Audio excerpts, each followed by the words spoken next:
Hello everyone, welcome back to the another video.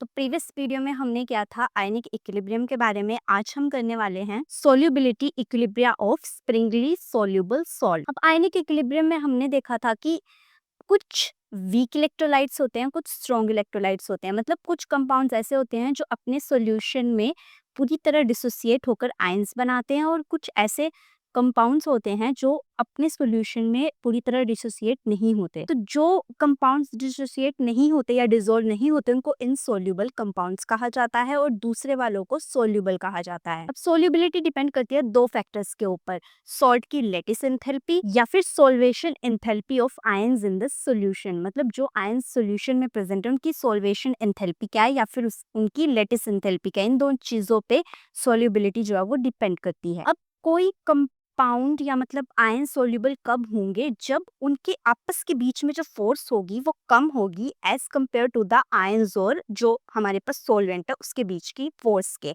मतलब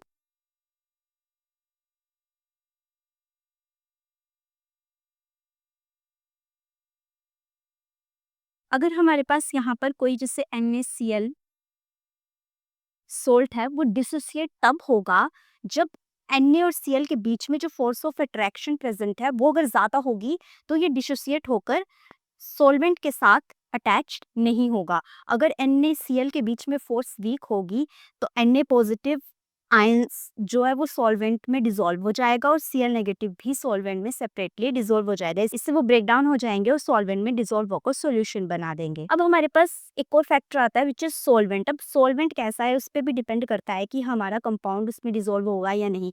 अगर solvent polar है तो कंपाउंड जल्दी डिसॉल्व हो जाता है, अगर सॉल्वेंट नॉन पोलर है तो कंपाउंड डिसॉल्व नहीं होता। अब स्प्रिंगली सॉल्युबल सॉल्ट्स कौन से होते हैं, हमारे पास तीन कैटेगरी में क्लासिफाई किया गया है सॉल्युबल सॉल्ट्स को, जिसमें हमारे पास आते हैं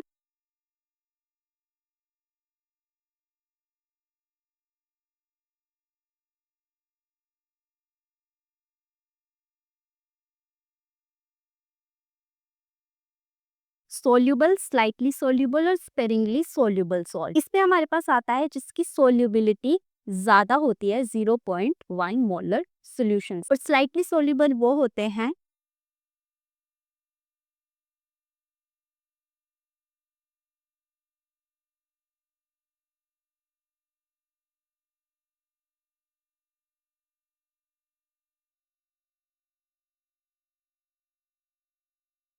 स्पेरिंगली सोल्यूबल वो होते हैं जिनकी सोल्यूबिलिटी लेस देन होती है 0.01 मोलर के। यहाँ पर सोल्यूबिलिटी ज़्यादा होती है तो वो सोल्यूबल होते हैं, यहाँ पर सोल्यूबिलिटी लेस देन होती है 0.01 मोलर के।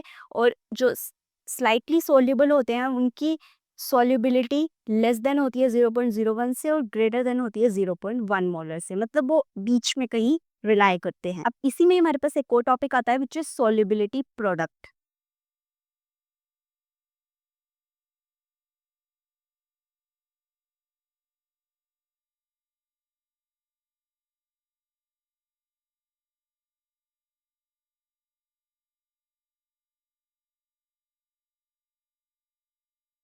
बेरिलियम सल्फेट को अगर हम ब्रेक डाउन करेंगे तो Ba2 पॉजिटिव आयन और SO4 2 नेगेटिव आयन बनता है जो इक्विलिब्रियम में प्रेजेंट होते हैं। अब मैं इसके लिए इक्विलिब्रियम कांस्टेंट की वैल्यू लिखूं तो प्रोडक्ट की कंसेंट्रेशन,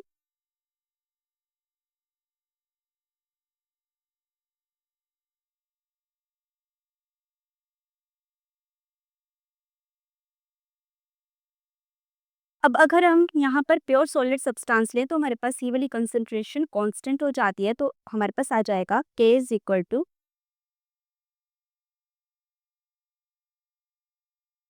अब ये हमारा ब्रेक डाउन हो जाएगा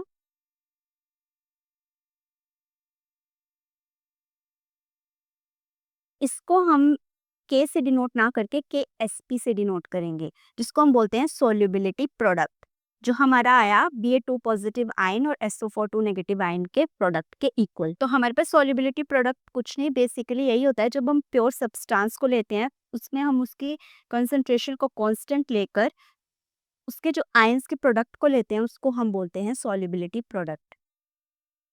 और इस रिएक्शन का जनरली जो एक्सपेरिमेंटली सॉल्युबिलिटी प्रोडक्ट आता है वो आता है 1.1 इंटू